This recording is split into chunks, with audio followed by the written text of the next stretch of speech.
sir. Huy! Sir Pogi! Ako ba? Yes, sir. Ikaw nga po. Ikaw na naman Pogi dito eh. Baka lang po kasi wala pa po kayong bahay at lupa. May lupa na ako, kaya lang wala pang bahay, halaman yung nakalagay. Bakit? Ina mo, sir. Puta, saktong-sakto, sir. Meron kaming promo. Baka po gusto niyong i-avail.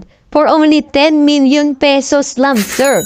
1 hectare na po siya. Bahay at lupa na po. Kupal ka ba? Uy, teka, huwag ka naman magmura. Grabe ka naman. Grabe naman, sobrang mahal naman yan, madam. Totoo ba yan? Ina naman, sir. Wala na mura ngayon. Mahal nga, pero mas mahal mo naman ako, di ba? Huwag mo naman akong ganyanin, madam. Customer mo naman ako. Tsaka, anong sabi mo? Mahal talaga magkabahay at lupa ngayon, sir, sa panahon ngayon.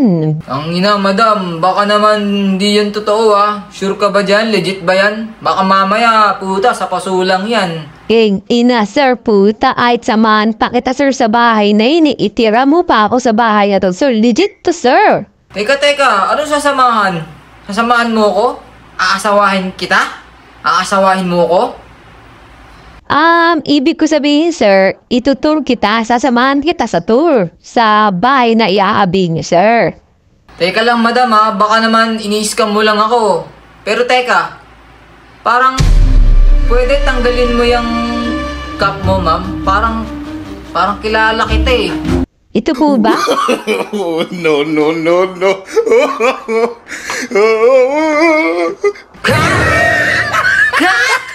Sir! Kamusta po ang buhay-buhay? Namiss na agad kita, Daniel. Puta, ikaw na naman.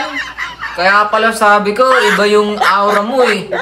Bumibilis yung tibok ng dibdib ko. Ina, ikaw na naman. Ayaw mo akong tantanan talaga, ha? Hanggang dito ba naman? Inaayaw mo ba yun, Daniel? May bahay at lupa ka na. Ang kulang na lang ay ang masayan tayo. Ina, boss! Boss!